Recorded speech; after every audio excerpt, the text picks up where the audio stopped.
One of the interesting things that has come out of all of the AI hype, the AI drama out there that has existed over the last 3 to 4 years is that many people don't know what it takes to be an artist. They don't understand what it takes to create art and what we're really doing here. It's also been clear that a lot of artists don't really understand what is valuable about their work or how they would go about conducting themselves as a business. What really matters when it comes to getting a job?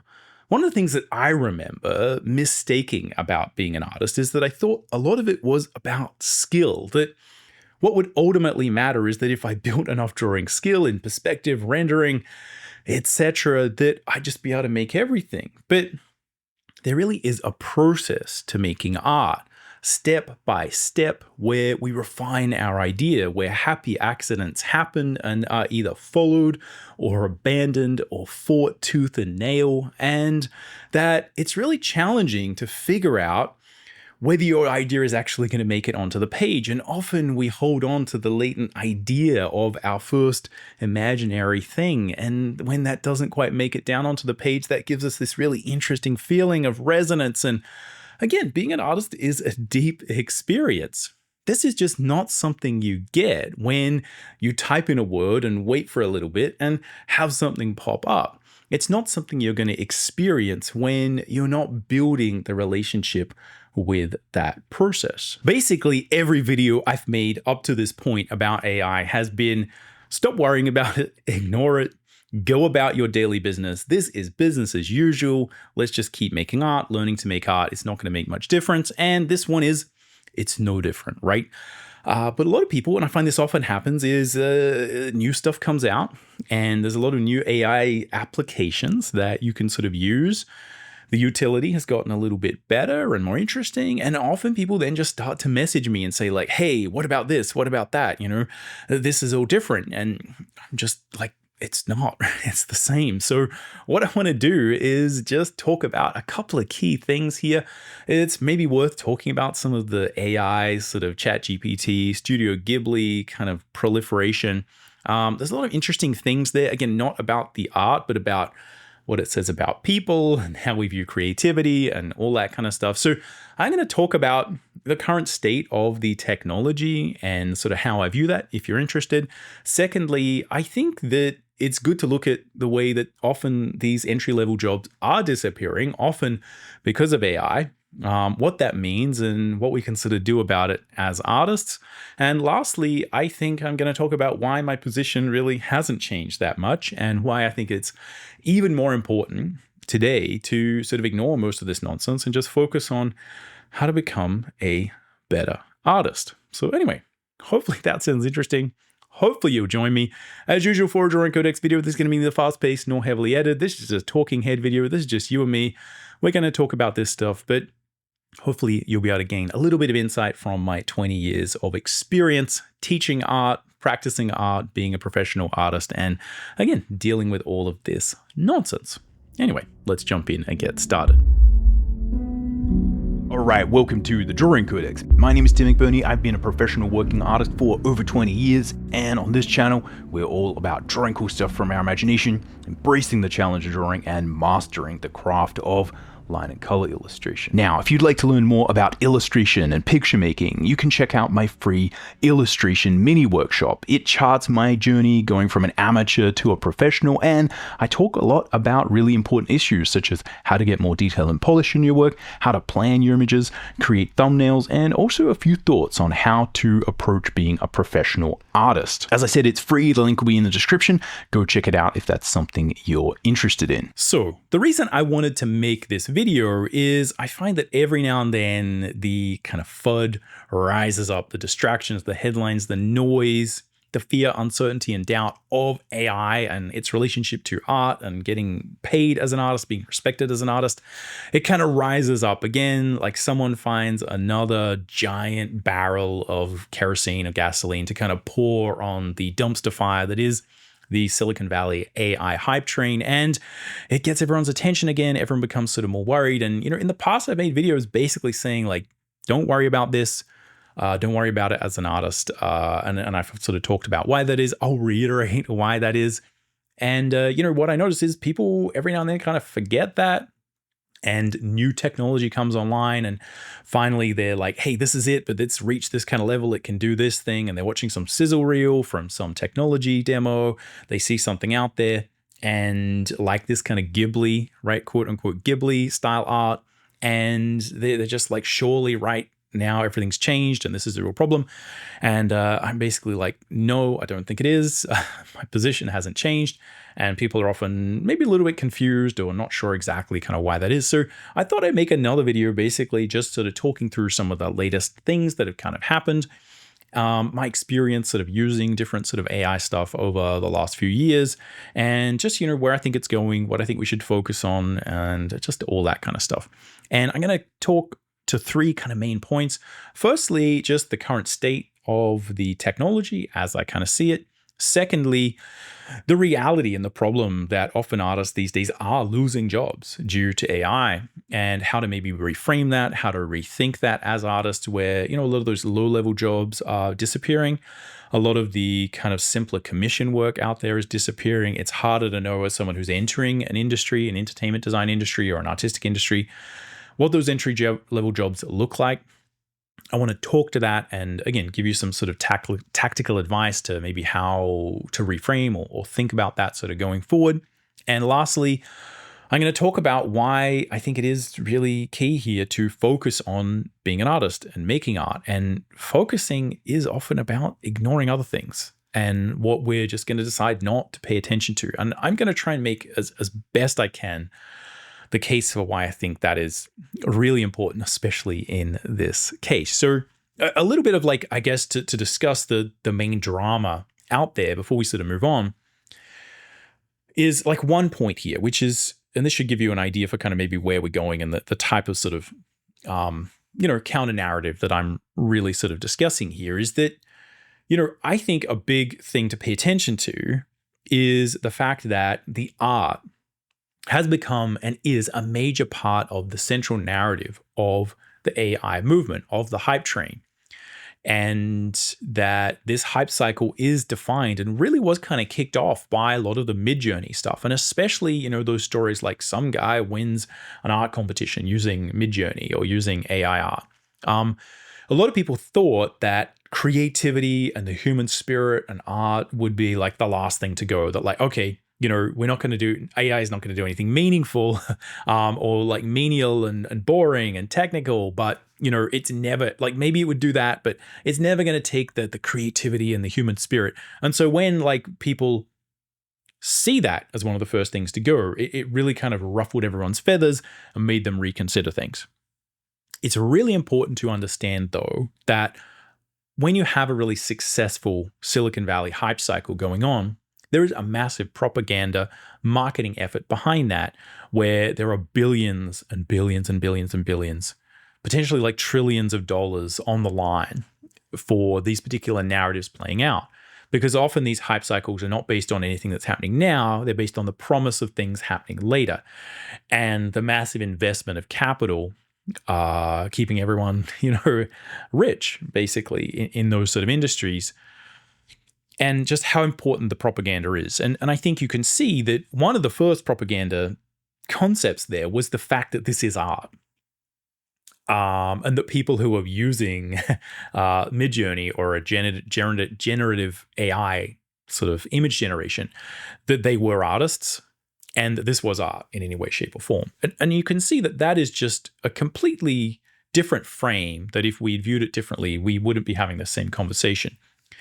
And if you viewed it, again, more as a fact of look, this is what the technology does. The technology, you put an input, it comes with an output, that would maybe be far less interesting. But when we kind of frame it as AI is an artist, or people are using this tool to make their own art, then all of a sudden it gets everyone annoyed, right? And that's the same thing that's happening here, where people are saying, okay, now you can just make Studio Ghibli art out of anything. There's so many propagandistic terms there that are just being bandied about that again, it's just important to step back and look at the facts, the reality, what the technology does, what's actually happening, and how much of it is just hype, right? So the very fact that people are calling a lot of these kind of images that are coming out like a Studio Ghibli style, again, is just based on pure sleight of hand. It's the fact that you're calling it a Studio Ghibli style, and the fact that you can type in, make this look like Studio Ghibli into ChatGPT, and it'll give you this type of imagery. And people are just taking that at face value. And it's because most people aren't that visually literate. They don't really understand, and because you're being told it's like Studio Ghibli, and it's also super annoying because of Miyazaki's initial stance on AI, that this is a travesty. And if you've seen that video, again, he's not talking about this type of generative art. He was talking about procedural sort of machine learning style animation and some other stuff. And he was basically just like, this is awful. It's a travesty. It's an affront to humanity. It's not anything to do with art or creativity. He wants nothing to do with it, right? And it's kind of, again, I feel like there is a bit of the tech bro sort of saying, well, like, hey, what do you think of these apples, right? How about this now? We're making your art. But again, they're saying they're making the art. It's just a narrative. The images aren't Studio Ghibli. They don't look anything like Studio Ghibli. They look kind of maybe sort of generic anime kind of style. I don't know. They're a thing. They are a thing. The output that it gives you is also super inconsistent. It doesn't always look the same. This is a story that is being told to pour more gasoline on that hype train, so that hopefully, right, it keeps chugging along. And again, this is where, again, if you're in the full AI bro, this is the future, like, again, that may rub you the wrong way. I don't know, but like, that's the reality of it. These are stories, and the way that you need to understand how the interfaces are designed and the narratives are constructed and the people who use them, and the fact that we as artists reject them and get really upset about it is all part of the narrative. And I honestly think, like, us getting upset, like artists getting upset about AI and what it does and viewing it as like a competition, is a major part of the narrative. It's like, it's the foundational to this whole thing having any air. And, it is literally a dumpster fire. And I think if artists just stopped worrying about it, stopped giving it legs, it would just die out, because it needs us saying like, oh, this is unfair. Like, this is going to take our job, because that makes it seem more valuable. It makes it seem more threatening. And there's just so much narrative here in terms of, the whole Luddite argument, the whole technological revolution, and so much of these hype cycles need that narrative to exist. They need everyone worried that like, this is going to take everyone's jobs, this is going to work. And then as soon as a few jobs get taken, it's like, oh, this is the end of the world and this is going to happen. Again, there's so many narratives and stories at play there. And the more you know about how to create YouTube headlines and all the stuff that people advise in terms of creating, opening loops and marketing and hooks and all that kind of stuff, the more you understand like how this stuff functions, the more you research marketing, artistry, propaganda, how to get people's attentions, and all that kind of stuff. A lot of which I've been talking about in the last couple of episodes on the Drawing Codex, talking about the impact framework that I was, sort of making up and talking about as a way to understand like how to actually get more attention with your art, with your style, with your actual true integral signal as an artist. What you notice is that a lot of what is happening is just this kind of volume. It is these really sort of headline clickbait style things, and they're very annoying. They're very aggravating, and they're kind of basically just forcing us as artists to get up in a tizzy about it. And the less we do that, I think the less air you give this kind of nonsense. Anyway, that's where I'm coming from it. To a couple more caveats is that firstly, again, I think this is legally, ethically, hugely problematic. It's an abomination, 100%. I'm not really talking about that. Other people do a much better job of doing that. I feel like my job and what I'm really interested in is what is the actual utility? What is actually the reality of these systems? Are they useful? Are they going to take jobs? How do they function? And I think what I found is a lot of the fear that we have as artists comes from seeing these sizzle reels of AI, seeing like a couple of things posted and I would say like a lot of people who are really afraid of this haven't used it much. And as soon as you go use it, you're like, oh, this is kind of awful. This is kind of a pain to use. And you're like, yeah, this is really hard. This is not that good. And look, there's utility to it, which I'll sort of go into, but it's often far less than people imagine. And what you're often falling for are highly selective outputs, things that are edited, hacked together, and you just don't understand how much effort people needed to put in to squeeze blood from a stone to kind of get this thing to not be utterly useless.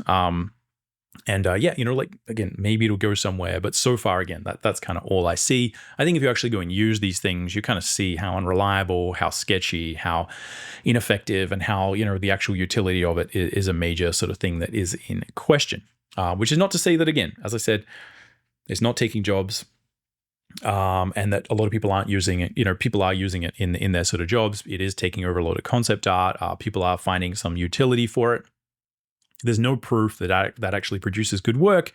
There's no proof that that work then succeeds in the marketplace. There's no proof that, companies who are taking a particular approach to replacing people with AI, whether that is going to be successful or not. For what it's worth, let me give you my understanding of where a lot of the technology is right now. And you may know a lot more about this than me. I'd be really keen to hear what you think of this in the comments down below. But as I was kind of touching on, I think a lot of the fear and the uncertainty and the doubt when it comes from the artistic side is people looking at these hyped up narratives, these hyped up stories. You're buying hook, line, and sinker this story that ChatGPT makes Ghibli style art. It does not, right? That's just factually not true, right? You're arguing a point that is best ignored. And I just think that often the fear comes from people not using it. So the way I feel like I can often try and help as much as possible, and I don't use any of the art stuff because I just honestly have tried and I'm like, this is just awful. It's miserable. It doesn't work very well. Maybe it's going to get better one day, but like I can't be bothered. I just don't think it's worth spending any time on right now. So I don't use any of the art stuff. I do often use it for like video summaries. So I'm like, you can feed it a transcript that is generated via local GPU in DaVinci Resolve, but that'll sort of give you a transcript of this video that I record. And then I can go, make a summary of this. So I can put it down in the video, and that saves me the time of typing out what is something that I've already said before. What you find in general, right, is that I find where I can see the utility, not understanding how the technology works, but just the utility is that if you provide it like a massive amount of data, it is quite good at like sifting through that data and then allowing you to extract simplified versions of that, right? So it is pretty good, but it's still not 100% and it's still giving you a very generic result. But if you look at sort of it being able, like you being able to, and most systems these days will allow you to record a meeting or, a video call or something like that. And then you can get an AI summary of it. And, that just saves you typing stuff in. I'm like, cool, that's good. I've often, been in situations where we'll do like a one-on-one coaching call or something like that. And we talk about a million things. This will go for like an hour, 2 hours. We're talking about this, we're talking about that. And then it's like, what did we actually say? What were the main takeaways? And so, you can take a transcript and you can shove it through AI and be like, okay, like what are the actual takeaways here?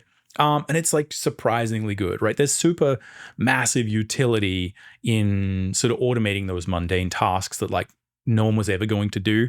Because like to get someone to watch a 2-hour video of two people kind of randomly talking about a million things, and then sort of extracting a whole bunch of takeaways, and then when I say like, actually that's not what I wanted anyway, that it can't just immediately, someone's not going to immediately just be able to type out a completely different version of it. That it is like really surprising and interesting how you can find uses for it like that. And again, that's completely separate from the ethical side of sort of using it for those purposes. And, I think what you can find in general is when you provide it with a huge amount of data and you say, hey, I want based on what I provided you, and you can also then provide it stylistic input or stylistic guidelines. And it's pretty good at kind of taking a whole bunch of data here and sort of remixing it and making it a whole bunch of data here. And in the process, it makes it very generic. It rounds off all the edges. It often doesn't say what you actually said, but like versus nothing, it's great. And that's where I'm like, okay, yeah, fine, right? It's pretty good at that. It's getting better and better. 3 years ago, it was terrible at this, right? Like I found I would do exactly what I just said and it would be wrong, wrong, wrong. And you'd have to like, it's squeezing blood from a stone, right? To try and get it to do the most basic things. Now it's able to do what I would expect it to do, which is like, here's a 2-hour transcript of two people talking. Can you tell me what we said? Like it's pretty good at that. That's kind of what I thought it would be able to do 3 years ago, but it wasn't, right? It would just hallucinate and start talking about all sorts of nonsense. So it's getting better at doing, I guess, what we always thought it could do. And I think there's a lot of cases for automating simple tasks like that where it seems useful. And there's probably a lot of interesting creative ways you can do that, where you provide it with your original content, like a massive amount of it. And then you can then access that in various ways and sort of, again, stylistically move it one way or another. As soon as you just kind of ask it to come up with the content itself, you're just getting generic dribble, right? As far as I've seen, like it's very rare to get anything out of any LLM or image generation thing that is not just generic drivel that is completely worthless. But as you can see with the Studio Ghibli, quote unquote, ification of an image, what you're doing is providing it with a massive amount of data, of unique data that's meaningful to you as an individual. And then it's going to provide a very average result that is nevertheless very interesting because it's showing you how that sort of massively complicated true amount of data you gave it can be simplified and changed. And I think that's mostly interesting to us, right? I don't think the output of any of those things is terribly interesting. Like, for instance, I don't think the output of a video summary is that interesting or good by itself. But if you kind of combine it with understanding like, hey, I just want to know roughly what's in the video, or I want to be reminded of the video, or another good thing is people often ask me like, who are all the artists you mentioned? And I can just now say, who are all the artists I mentioned in this video? And then it spits me out a thing. And again, 3 years ago, it sucked at that. Now it's like really good. And it can basically, and it tells you who they are. I can be like, and write a little bio of them to tell people who it is. Again, 20% of the time it will just hallucinate and make stuff up, but that's pretty cool. The actual value of that is almost zero, right? And no one was going to do that in the first place. That's just a huge amount of busy work. I would never wish anyone watch one of these videos and then figure out every artist I sort of mentioned. So let me know what you think of that, because I know like a lot of people are like against even the use of kind of LLMs and any sort of use of any of these sort of tools. I think that's dangerous because you don't really then know what they do, and it's hard to plan for how you want to build your career successfully around what they can and can't do. But that's what I kind of found. That's the utility so far. In terms of my vague bro level, I'm an artist and I don't understand anything about code, but I've watched a lot of YouTube videos and I have a lot of experience kind of, again, working in a company where a lot of people are kind of playing around with these things, is that, you know, it's kind of arguable whether or not the actual LLM, the models themselves are getting much better. And I have heard people postulate that maybe we sort of peaked. Maybe we're not going to see exponential sort of growth beyond a certain point. Maybe adding heaps more data doesn't actually help. Who knows, right? We don't really know any of that yet. But I think what you can kind of see from looking at what has been happening with the latest generations of different models from sort of Anthropic or OpenAI, sort of like Claude or GPT, and how those things are used. What you're seeing is that, you know, in order to get any meaningful change in whether these things are good or bad, or like, again, to improve those things I was just talking about, like, can you list all the artists that I talked about so that I can paste it into the YouTube description? Because people ask me. The way that it seems to be like sort of getting better at that is to reprompt, or it has this sort of reasoning model where it's basically just reprompting itself. The model itself is maybe not actually better, but it's just a better way for you to access it. So I can be simple. Again, this is easier for me to use. And what you get is a very sort of complicated prompt and reprompting thing where it's kind of reasoning through itself and whatever. Again, these are all narratives. The fact that it's thinking, it tells you it's thinking. The fact that it calls it a reasoning model is all marketing. It's all hype. And it's shocking to me that people don't pick up on this. It's like, basically, it's the technology is doing what it's doing, and people say it's making Studio Ghibli. People say it's making art. People make these weird, massive mental leaps of like, when I'm talking to it, it's a person, and I'm thinking about it as having intelligence or not intelligence or sentience or not, like it's an anthropomorphized individual thing. And much has been said about how poor humans are at not anthropomorphizing stuff. So like basically we're very gullible when it comes to talking to any chatbot, where we just imagine it kind of has feelings and emotions, and we sort of project a lot of our own things onto it. In the same way that I think people are injecting a lot of the artistry of, like, I give it a photo and I type in like, make this look like Studio Ghibli, and then it gives me a result. There's like a huge amount of stuff happening there that enhances the feelings that we have as humans about what is happening. Most of which is not true, right? Most of which is just in our imagination. And, it's just the way that it's framed. So if you're told it's a chatbot, if you're told it's Studio Ghibli, if you're told that it's making art, we tend to just believe it, right? Because we don't have any actual understanding of what's happening. And that's the best way for us to explain and understand and contextualize what's going on. It's likewise interesting that, people often will take on the role of the creator. So they're like, when they're writing a story, but they give it to an LLM to kind of write the chapter or to help them do it, then all of a sudden they're the author. But previously I was talking to a chatbot. So it's like sometimes it's a chatbot that I'm talking to, and it's an AI, and sometimes it's me writing it through the AI.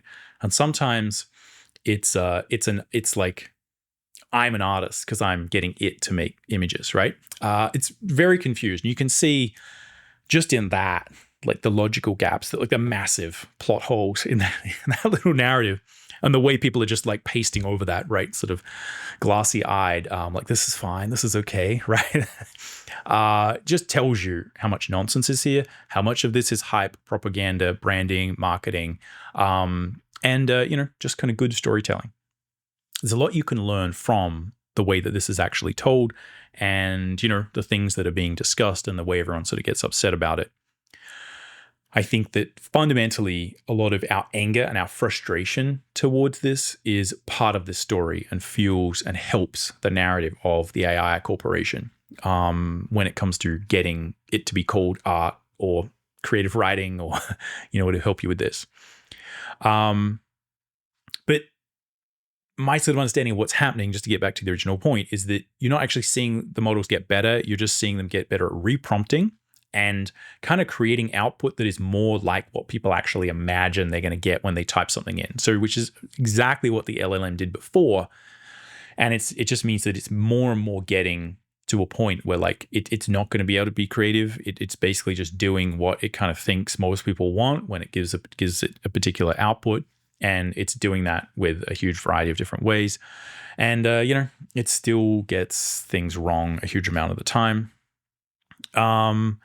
So I think it's just important to understand that, a lot of the way that we react to this and give this energy is through believing these stories and reacting to these stories and getting upset about them. And this kind of makes them real, right? The fact that we allowed this stuff to be called art and we created this narrative of it stealing our jobs just makes that whole idea of like, this is some robot, this Terminator sort of Skynet future. It's just completely a narrative that is constructed around what is a very fairly understandable technology, which is these large language models and these sort of transformer diffusion models for sort of images. Again, I know almost nothing about how this stuff actually functions, but I've used it quite a bit on the sort of text side, and I have a rough understanding of how the image stuff sort of functions. It's kind of useful for some things. It's not useful for others, but I think it is really interesting how often when we interact with it, the story plays a big part.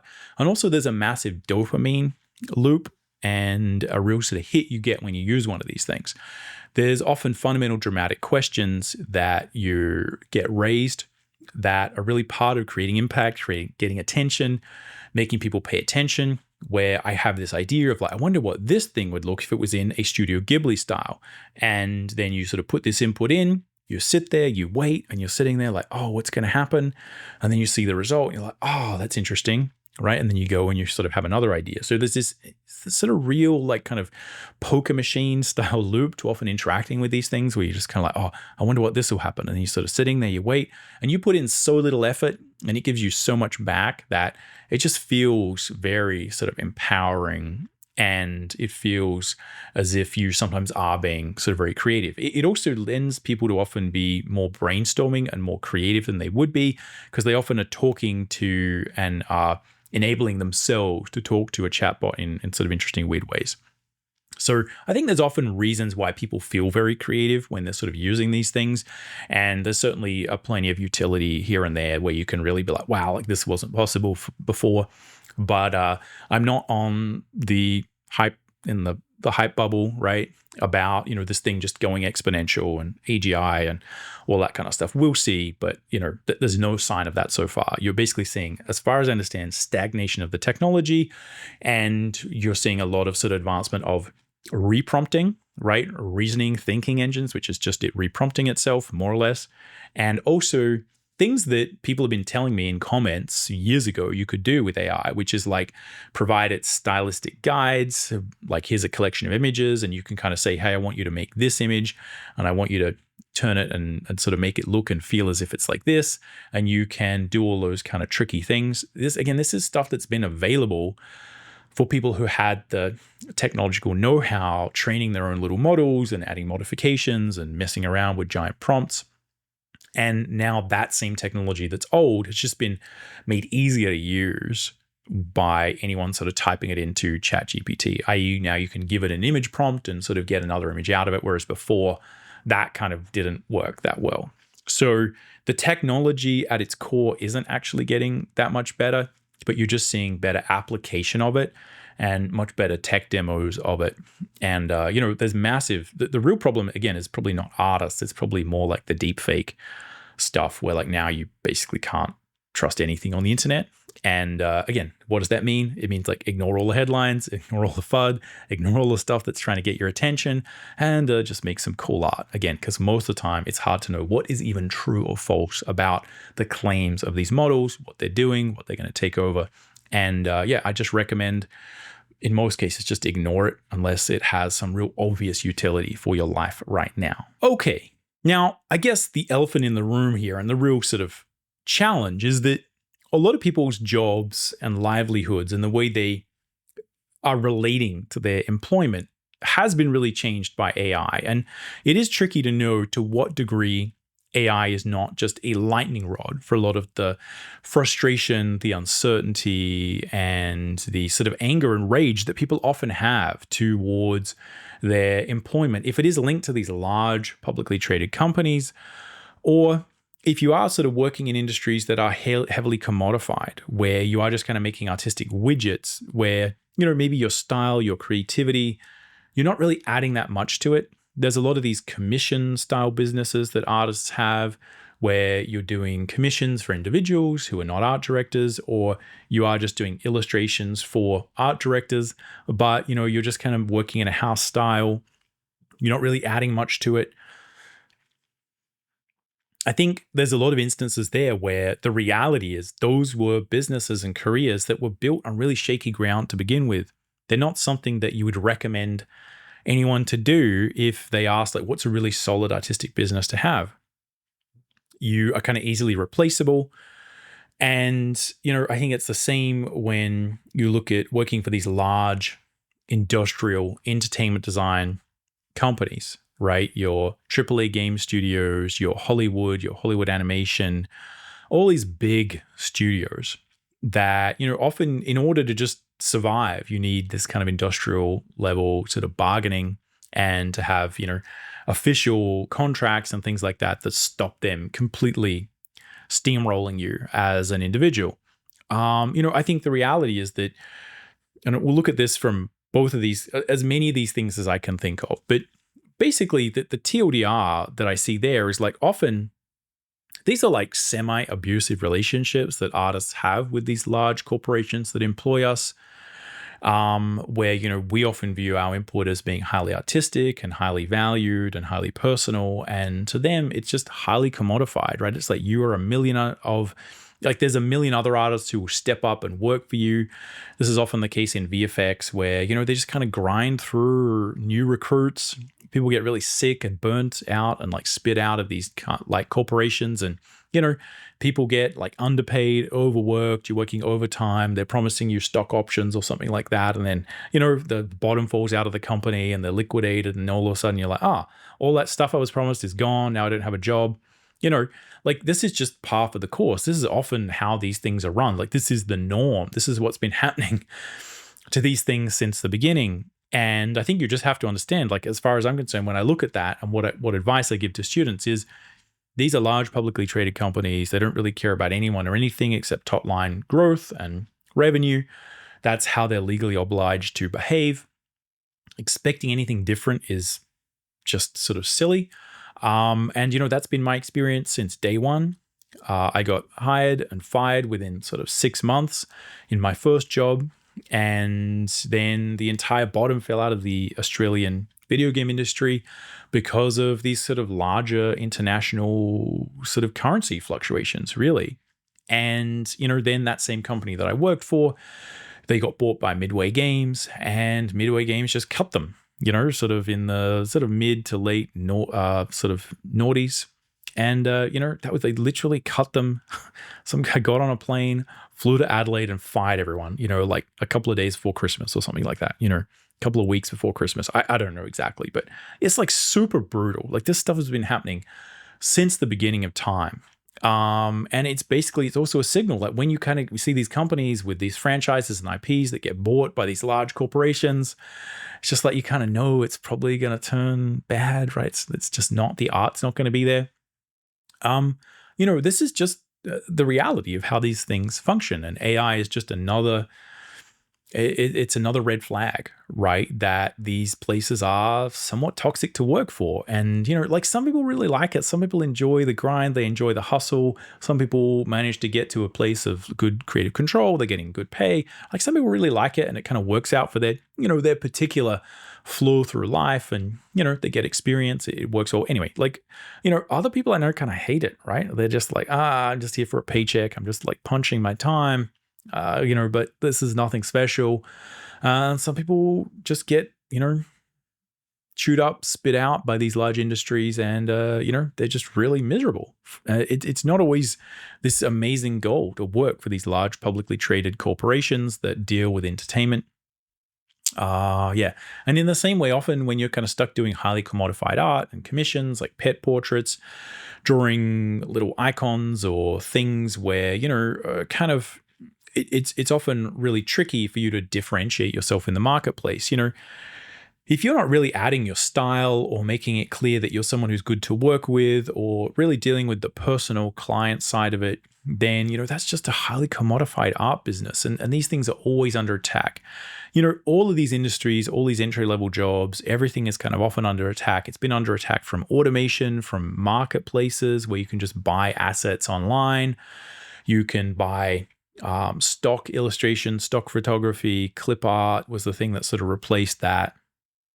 Outsourcing was meant to be the thing that was going to destroy every opportunity you had, because people were going to be able to get it for pennies on the dollar in some other country. That kind of hasn't quite panned out as well as people would imagine from a corporation sort of greed point of view. If it doesn't produce great products, the tech and the engine, for instance, Unreal 5 has, now basically mean like if you want to make realistic or semi-realistic people, it now has the metahumans thing that can kind of just do that pretty easily. And it's the same for all these kind of systems like foliage systems and, particle effect. Like it's like so many of the things that you used to get paid to do now are sort of, done pretty well by some default aspect of the engine or outsourcing or marketplaces or automation. So, I think the real problem here, and again, this is where, I have trouble recording and sort of getting this to kind of sound right, because this does sound very dispassionate. And if you're locked in industrial bargaining with some giant mega corporation and you're worried about them basically owning your, owning the sound of your voice and, the sound of your pencil on paper as you make art and who you are as an individual, right? They're like, no, we'll take your soul, please. And, we're going to own it contractually. And, they have an army of lawyers to back that up. This is a nightmare, right? But what I would say is often I think the real problem is we're not really trained that well as artists to understand these issues at the outset. So people often get enmeshed in these large corporations. They get enmeshed in these weird business models. We often don't really understand how to make them better, how to decommodify ourselves as artists, how to, think about running our business, and also the degree to which this same technology, and this is what I keep saying, is the same technology that is going to make it easier for people to automate art also makes it easier for you to automate your business or create your own game based off those same automations and engines and all that kind of stuff. It opens up so many other possibilities, but we're not trained to avail ourselves of those possibilities. And people often just get kind of a little bit cooked in in the bowels of these giant corporations where, it's kind of like, I'm getting paid so much. I don't want to leave. I don't want to cause a fuss. It's very political. We're just not trained, I think, enough as artists to understand what is a good opportunity, what's a good business, where you should build your house, right? Where the foundations are solid, where the foundations are going to be solid for the next 10 years or forever. And we're often told to just kind of put up with this really terrible behavior by these large corporations to the point where like people, actually go and work for them. And, and a surprise when all that kind of stuff happens and it's like unfair. And it's like, yes, of course it is, because that's how it's been forever. That's how these publicly traded companies function. When the market dips, everyone gets fired, right? And it's been the case forever, right? That was the case for me. Again, I lost my job the same way. When, the cookie crumbled that way, everyone got cut. It's just brutal, right? The degree to which these companies and executives will cut because they have to, right? Like that's kind of what they have to do. Otherwise the whole thing crumbles. So, it's real boom and bust. It's real kind of cyclical how a lot of these things function. None of these industries are super secure. And again, I think the problem is we're just not trained in the beginning as artists to even have the right job. Like often a lot of the time I find, and one of the things I was really interested in and one of the reasons I started teaching is like the school that was kind of created that I sort of helped, sort of like build up and, develop curriculum for, the concept design workshop in Adelaide, which is now like a really big sort of school. It's expanded to multiple campuses around sort of Australia. It's doing really well. But, the thing that I kind of started with that I think is really important that, I think a lot of places have kind of moved away from this, but, like every teacher there in the beginning was an industry professional. And, this is what you kind of realize is when it comes to AI and automation and new processes is that it moves really fast. And what I always believed is, the person teaching you should be a professional. It's the same with YouTube. Like there's a lot of people talking about these things that they're on here. Like they're not working in the industry, They're not seeing how these things actually work. People are often commenting on it and they don't have firsthand experience. And again, that's the same for me when it comes to working in the animation industry and understanding what it's like to, have to have your union kind of bargain and that's something like, I don't know anything about that, right? I'm just giving you my perspective. But, a lot of the cases I'd see people come out of education, like worldwide everywhere, and they just literally they're not trained for the jobs that they're going for. They don't have the technical skills. They don't understand how those industries work. Their portfolio is not aimed towards that. It's just dead on arrival, right? We're just not trained even how to get into these entry-level jobs half the time, let alone like how to think about what would be a good way to earn money as an artist, like what would be an effective business, how to run that. And that to a lot of people just seems like crazy talk. Like, oh, that's just so much work. I shouldn't have to do that. I just want to be my little artist kind of sitting in my studio. Okay, well, like, again, someone must have put that in your head as like a viable option. Like, who was that? What was that based on them saying, That's never been my experience of what would kind of work.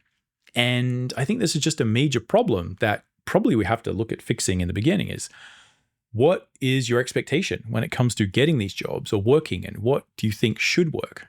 And I think that's one of the things you have to fix in the beginning is like, where are you getting your education? So many people that I see are just not prepared to get any of these jobs. They don't have the technical skills.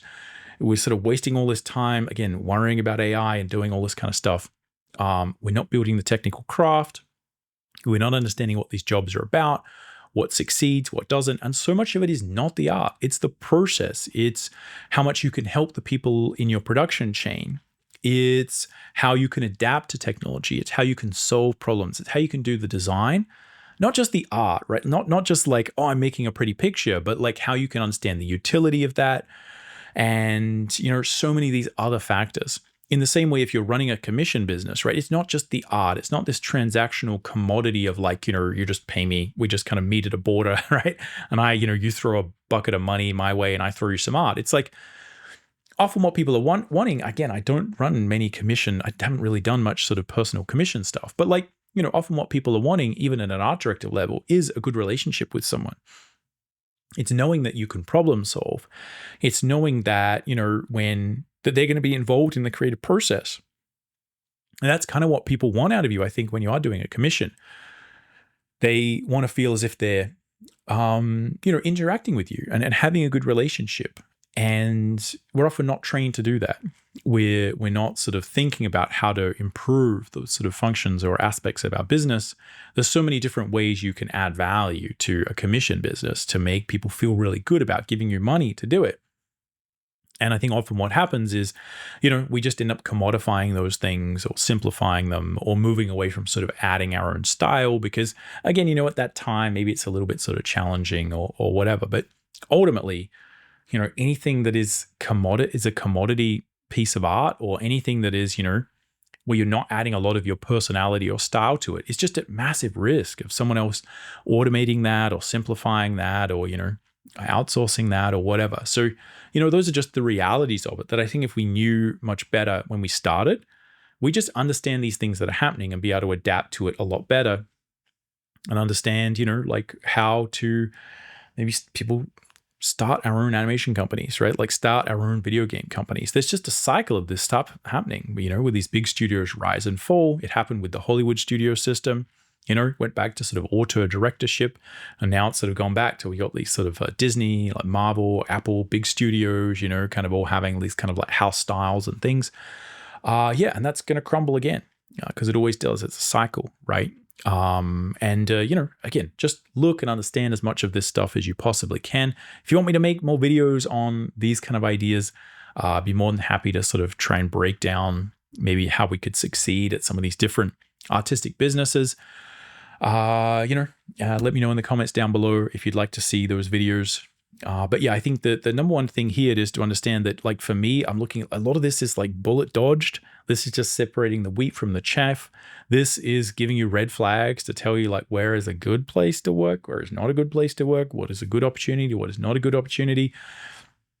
And to give you a good signal that like maybe you don't have the right training, right? Like what do you actually need to succeed in these industries? Like what is happening now? Like what do you need to do? That may seem super harsh to a lot of people, especially if you're in like a bad position with it. But like that is the way out, right?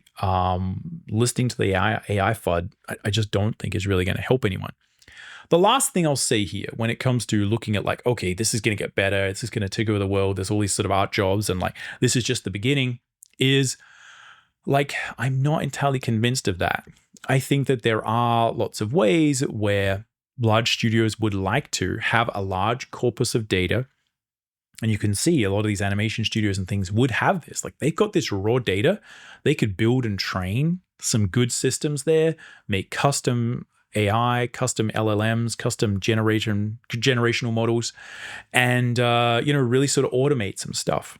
And cause a lot of damage in terms of, you being able to add value and them wanting to employ you. Same with voice acting, motion capture, tons of these things, right?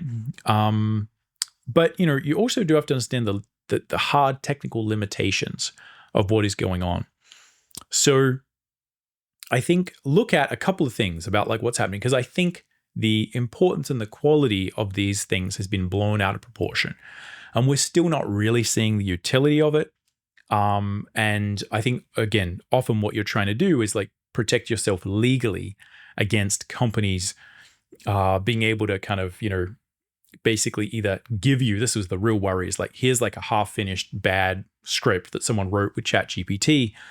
I need you to fix it, but because you didn't create it, I created it, although ChatGPT created it. But now I'm saying I made it. Now I own the IP, and you're just kind of like fiddling around with it, But actually, the idea is rubbish. The script is rubbish, and if you actually wanted to do it, you'd need to completely redo it. But because you're already starting with something that's like half-baked AI sludge, that then you kind of own more of it, right? Again, I think there's like so many examples there where the real problem is not that the product is good, it's that it's just going to make everything a bit of a nightmare for artists. If you actually want to look at like, okay, how good are some of these outputs, just look at the top AI film YouTube channels and just see what is being made there. Heaps of people are making their own little AI short films. People are using all sorts of different techniques. And, what I see is that the real limitation is, it's, as I said, it's the meat, right? It's not the silicon. That's not the problem. It's not the artificial neural net. It's the real neural net that is the problem. It's the creativity. It's the understanding of process. It's having something to say. It's understanding artistic process in general. And most of what you see is people think, as I was kind of saying in the beginning, that like, what I need is just to be able to make the characters consistent. And once we make the characters consistent, it's game over, man. It's game over. I can just make my own film or whatever. And you see like, okay, the characters are consistent now, kind of. The product that's being made just seems, to me anyway, and this may be super hot take, but it just seems still garbage. It seems like there's nothing to be said there. The real things that did get a lot of attention were like his Wes Anderson making Star Wars. And you could see, I've talked a lot in previous videos on the channel about like the impact framework that I talk about when it comes to getting attention. And that's just a natural clickbait headline. It's just a natural, what would Star Wars look like if it was directed by Wes Anderson? Now, what you get isn't what Star Wars would look like if it was directed by Wes Anderson. It's not even stylistically Wes Anderson. People have ripped this apart and talked about exactly why, but it's nevertheless going to work on a clickbait level. It gets a huge amount of attention, huge amount of focus, because you're leveraging off Wes Anderson's name. You're leveraging off two of the biggest, sort of most recognizable visual styles and laws and intellectual properties, right? Of course, that is going to get a lot of attention. Is it good? I don't think so. Does it show you what Star Wars would look like or Lord of the Rings would look like if it was directed by Wes Anderson? No, but it gets a lot of attention. But okay, go look at what those people are doing now, right? Because the tech has moved on. The tech has gotten better. You can have consistent characters. You can do lip sync. It's like pretty cool.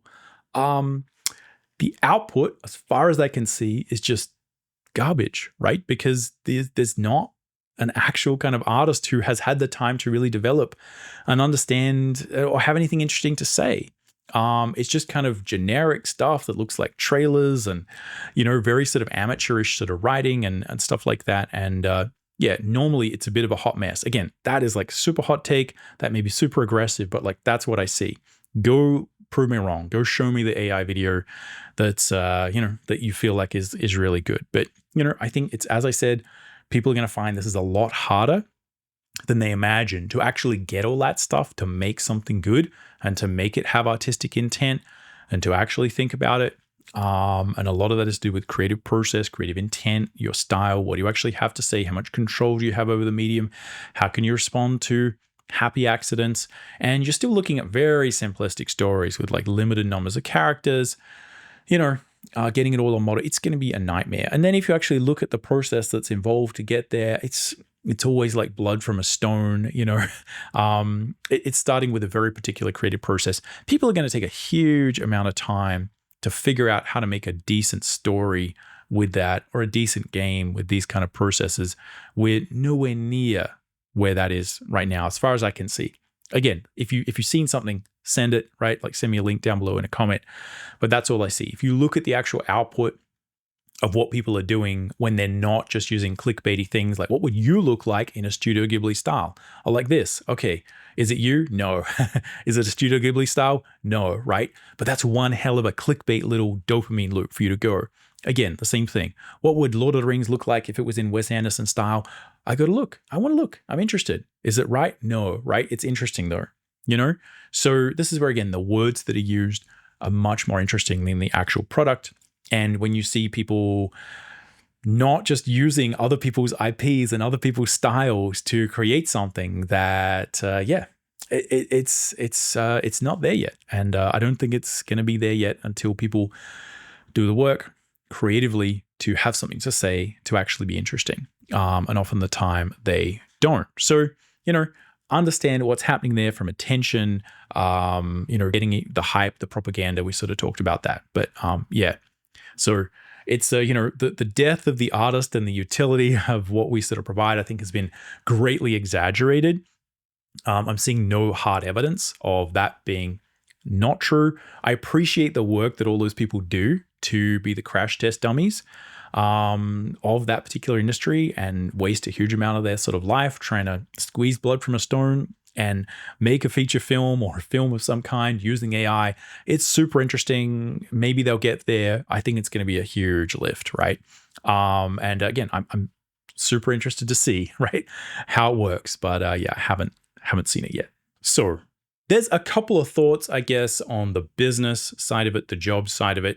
And, ultimately, to what extent this is just going to replace everyone and it's going to be an AI future all the way down. You're just going to be able to prompt movies and stuff out of clean, thin air, and they're going to be amazing. I do understand, and I just do want to add a caveat that, like, a lot of people in the past have pulled me up and said, like, hey, like, that's an interesting perspective, but you're really not understanding what is going on in my world. So I'm super interested to hear what your experiences are on the ground and what is happening, right? Because again, I tend to have, and this is what people have sort of levied at me before, is, my approach is kind of fairly mercenary. I am a freelancer.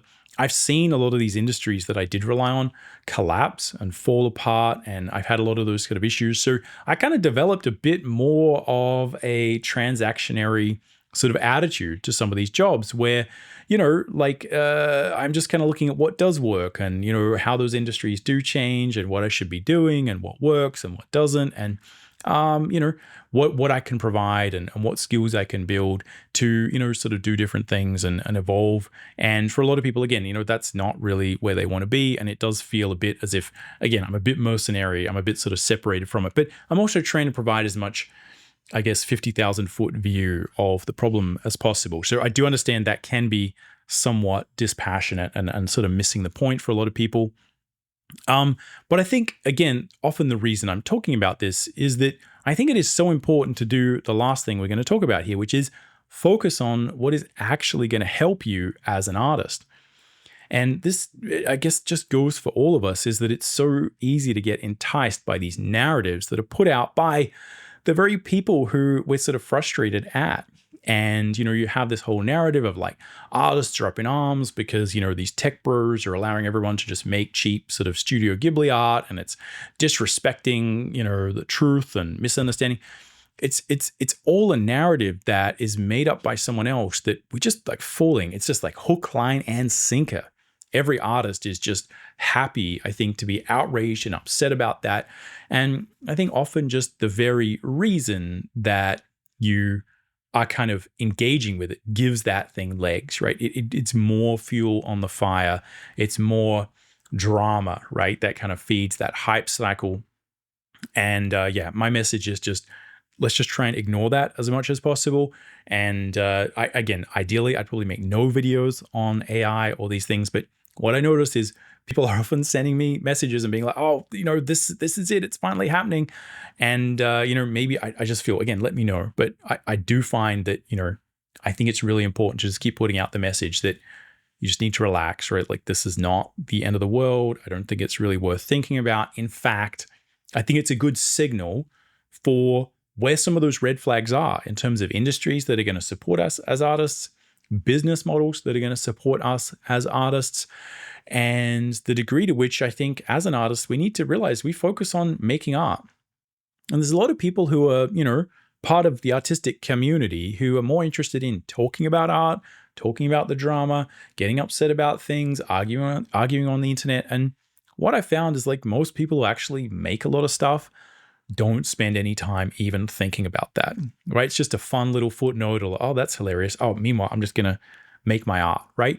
And it's so important to get back to that general ethos. If you are sort of a bit struggling with this and this really throws you for a loop, just understand, again, what I found over my sort of 20 years of a career plus is, the things that I've always appreciated is making art, having fun, getting better, building my skills, learning, again, these other ancillary skills, getting better at productivity, processes, understanding some more about business, how to interact with clients better. These are the things that have improved my life in some way, made my life easier. And, the more you can focus on those and the less on all this drama, the better, right? Again, that's really what I think is so important. And it's so easy to get sucked back into these dramatical talking points where, because someone says this is Studio Ghibli art, you're like, oh, that's outrageous. It's like, it's not Studio Ghibli art. It's not, right? It's just an anime look, right? It's the narrative is so strong, right? The reality is so weak. And it's fun. It's hilarious. It's a little meme. It's like half an hour in everyone's life where they, go through and make all their friends and a couple of cool things in the Studio Ghibli style, right? And it's like hilarious. And it's a great talking point, great marketing. Well done. It really, I don't think, has much to do with our life as artists. It is no evidence of the technology really getting that much better. It's just the interface with it has gotten better. So I think probably the thing for us to take away as artists, and the reason I think it's so important to focus, is one of the biggest opportunities I think you're going to see for artists who really double down on craft, intent, and that you actually have something important to say about the world and you really figure out truly the way to make that with your art and your creative process, is that, like, what we're going to need soon is our own personal AI to sort through all the garbage. There's going to be more AI sludge, more AI cartoon memes, more stuff out there to compete with, more noise, more deep fakes, right? It's going to be impossible to tell what's real, what's fake, what has value, what doesn't. And I think that you're literally going to need your own AI to sort through this and make sure that you don't just constantly get distracted and your brain just fried by all the kind of stuff that is happening. It's only going to get worse. And I think one of the things that we have an opportunity to do as artists in general is to provide some authenticity in that noise, right? In the last couple of episodes, I've talked about this impact framework that I've kind of, I've been tossing around and kind of talking about, where, you really think about how to focus a little bit more on your style, on your signal, and what you actually have to say about the world. But I think ultimately, the more everyone else leans into AI and FUD and drama and headlines and news, if you can genuinely create good impact, as in compete on this kind of level, right? Creating these narratives and these stories that was like, what would you look like in Studio Ghibli style? What would Star Wars look like in this particular director's style? These are just massive narratives. They're loops. Just learn how to do those things in the service of something that you find is true and integral and important about the world. And often that can be just like chill, relaxed vibes. It can be whatever you want. The better you get good at creating art that really connects with people, and you get good at utilizing the proper way that we can apply these kind of dramatic questions, these illustration principles to make really captivating art that actually has meaning, I think that is going to be really high value in the future, because it's going to be very hard to replicate that. And I think that in a sea of nonsense and AI sludge and AI slop and AI produced drama and headlines and division and deepfakes, it's just a room full of people screaming, and it's like every animal on the planet, every sound, everything is just kind of screaming at top volume. And people are just going to want to tune it out and basically turn it all off. That's the only sort of solution to this that I can kind of see. And, I think that one of the things we can provide is some true signal in all of that nonsense, something actually important. And I would say it's going to be really hard to find people who can actually do that, because a lot of people are giving up. on these artistic aspirations of theirs, a lot of people are just kind of thinking, oh, I'm just going to follow whatever production processes, are used at my sort of game studio or VFX studio, where you have very little signal, very little authenticity. You're not injecting your style. And, I think that is actually going to be something that's really valuable. If you combine it with physical, real art, like you can make real paintings and stuff, I think that's going to be even more valuable going forward, because so many people's efforts have been forced to digital art, commodified art, algorithmic style art, and then literal algorithmic generative AI. So signal is going to be really important. Understanding how to connect up whatever type of art you want to make with some sort of business acumen, with some productivity, with some focus is also going to be really, really important. So again, that's my basic message. I don't think it's changed. I made my first AI video 3 years ago, and I feel like I was basically saying a very kind of similar thing. But yeah, anyway, let me know what you think. How annoyed are you at Studio Ghibli style art memes popping up everywhere? Is this something that's actually a concern? I'd be really, really keen to know what you think about this. And if you want to know a little bit more about that impact framework, about how to adjust your volume, turn up the volume on your artistic signal, on the style, the vibe, the feelings, the deeper things that you really believe are true about the world, check out this video because it talks all about that and goes over that framework in a little bit of detail.